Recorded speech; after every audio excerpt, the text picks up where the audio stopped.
السلام علیکم ورحمۃ اللہ وبرکاتہ نحمده ونصلی علی رسولہ الکریم اما بعد۔ آج کا سبق سن لیجئے۔ آج کے سبق کی سرخی ہے زنا سے بچیے، پارٹ نمبر 44۔ علماء نے قصہ لکھا ہے ایک نوجوان کا۔ باپ ان کا بہت مالدار تھا، باپ کا انتقال ہو گیا، بہت مال ہاتھ میں آیا تو اس نے زنا کاری شروع کی۔ شراب میں اور شباب میں اس کی زندگی گزرنے لگی۔ ماں بیوہ تھی، یہ امام حسن بصری کے پاس لے گئی۔ امام حسن بصری کے پاس کئی مرتبہ لے گئی اور امام حسن بصری نے بھی خوب سمجھایا اس کو، لیکن بالکل ماننے کے لیے تیار نہیں۔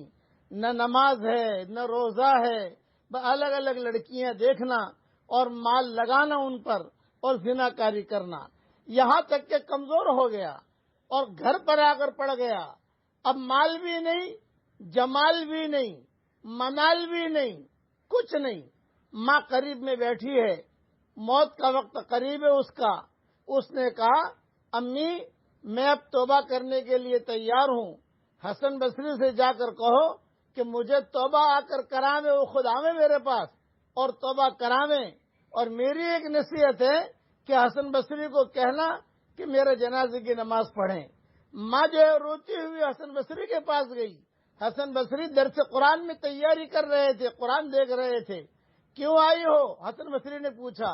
میرے بیٹے کا انتقال کا وقت قریب ہے اور اس نے وصیت کی ہے کہ آپ اس کا جنازہ پڑھیں اور آپ کو بلا رہا ہے کہ آپ آ کر توبہ کرائیں۔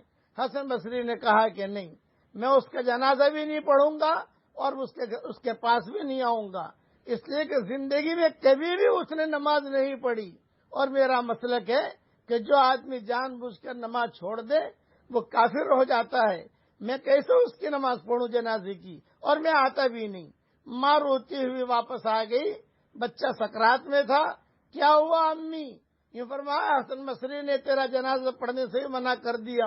اچھا، اتنے بڑے آدمی نے میرا جنازہ پڑھنے سے منع کر دیا؟ فرمایا بس امی اب میری نصیحت، میری وصیت یہ ہے کہ جب میں مر جاؤں تو مجھے قبرستان میں دفن مت کرنا، اس لیے کہ کہیں میرے گناہوں کی وجہ سے جو دوسرے مرحومی ہیں ان کو عذاب نہ ہو، اور جب میں مر جاؤں تو اپنی یہ اوڑھنی لے کر میرے گلے میں ڈال دینا اور مجھے گھسیٹنا، اس لیے کہ کتے جیسا میں ہوں اور میں نے کتوں جیسی زندگی گزاری ہے اور میں اس لائق نہیں ہوں کہ قبرستان میں دفن کیا جاؤں، مجھے اس گھر میں دفن کر دینا۔ ماں وہ رو رہی تھی۔ اتنے میں اس کا انتقال ہو گیا۔ کسی نے دروازہ کھٹکھٹایا، ماں نے دروازہ کھولا۔ کون؟ تو کہا میں حسن بصری ہوں۔ ماں نے کہا آپ کیسے آ گئے؟ بولے میں قرآن شریف کا درس تیاری کر رہا تھا، اچانک مجھے غنود کی ہوئی اور کوئی کہنے والا کہہ رہا ہے کہ حسن تو میرا کیسا ولی ہے، میرا ایک ولی کا جنازہ پڑھنے سے انکار کرتا ہے۔ میں بھاگا آیا اور کہا کہ اللہ نے ہو سکتا ہے اس کی توبہ قبول کر لی۔ چنانچہ ماں نے بہت خوشی کا اظہار کیا اور پورا گاؤں نے، بلکہ امام حسن بصری نے اس کی جنازے کی نماز پڑھائی۔ اس لیے گناہ ہو جاتا ہے، آدمی سچے دل سے توبہ کرے۔ خلاصہ کلام یہ، حسن بصری نے روتے ہوئے کہا اگر میں اس کے جنازے کی نماز نہ پڑھاتا تو شاید اللہ تعالیٰ میری گرفت کرتا۔ معاف کرنے والے اللہ ہیں، اس لیے توبہ کرے آدمی اور صحیح توبہ کرے۔ اب پڑھ لیجیے، عام طور سے یہ دعا جو پڑھا رہا ہوں یہ ہمیں بہت مانگتے رہنا چاہیے، اس کی وجہ سے گناہوں سے حفاظت ہوگی۔ پڑھیے میرے ساتھ، ربنا آتنا من لدنک رحمہ وہیئ لنا من امرنا رشدا۔